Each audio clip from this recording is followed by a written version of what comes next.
வணக்கம். நித்யசுபம் சார்பில் உங்கள் நிஷா. இங்கு குறிப்பிடும் கணிப்புகள் அனைத்தும் பொதுவான ராசி மற்றும் லக்கணத்தை வைத்தே கணக்கிட்டுள்ளோம். உங்களது தனிப்பட்ட கணிப்பை எங்களது வலைத்தளத்தில் பெற்றுக்கொள்ளலாம்.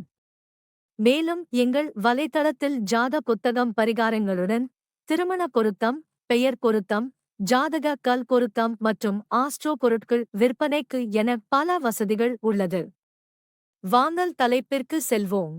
துலாம் ராசிக்காரர்களுக்கு ஜனவரி மாதத்தில் நீங்கள் தொழில், பணம், உறவுகள் போன்றவற்றின் அடிப்படையில் கலவையான முடிவுகளை எதிர்கொள்ள வேண்டியிருக்கும். 8வது வீட்டில் குரு இருப்பது, பரம்பரை மற்றும் கடன்கள் மூலம் எதிர்பாராத மூலங்களிலிருந்து பணத்தை பெறுவதில் நீங்கள் வெற்றி பெறுவீர்கள். 6ஆம் வீட்டுக்கு அதிபதி குரு 8ஆம் வீட்டில் அமைந்திருப்பதாலும் திடீர் நிதி ஆதாயங்களை பெறலாம். 5ஆம் வீட்டில் சனி இருப்பதால் உங்கள் பிள்ளைகளின் முன்னேற்றம் குறித்து கவலைப்படலாம். கேதுவின் ஸ்தானம் 12ஆம் வீட்டில் இருப்பதால் பொருள் விஷயங்களுக்கு பதிலாக ஆன்மீக விஷயங்களில் ஆர்வம் அதிகரிக்கும். ஆன்மீக விஷயங்களில் பயணம் செய்வதில் அதிக கவனம் செலுத்துவீர்கள். இந்த விஷயத்தில் திருப்தி அடைவீர்கள். 6வது வீட்டில் இருக்கும் ராகு இந்த மாதம் அனைத்து தடைகளையும் சம்பவங்களையும் எதிர்த்து போராடுவதற்கான உறுதியையும் தைரியத்தையும் உங்களுக்கு வழங்குவார்.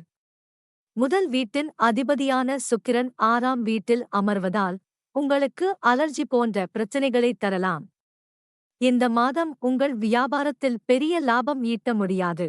இந்த மாதம் போட்டித் தேர்வுகளுக்கு செல்வது உங்களுக்கு சாதகமாக இருக்காது. இந்த மாதம் உங்கள் குடும்ப உறுப்பினர்களுடன் முன்னோக்கிச் செல்வதில் உங்களுக்கு பொறுமை தேவைப்படும், ஏனெனில் உங்கள் வாழ்க்கையில் அனுகூலம் இல்லாமல் போகும். இந்த ராசிக்காரர்களுக்கு இந்த மாதத்தில் நல்ல மற்றும் பரஸ்பர அன்புக்கான வாய்ப்புகள் குறைவு. இந்த மாதம் உங்களுக்கு திருமணத்திற்கான நல்ல அறிகுறிகளை கொடுக்கவில்லை.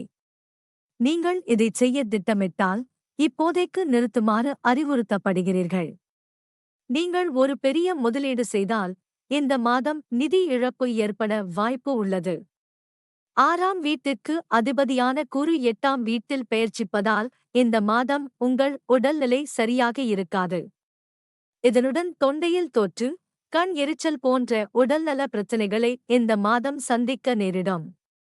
பரிகாரம்: ஓம் கணேசாய நம என்ற மந்திரத்தை தினமும் 11 முறை உச்சரிக்கவும்.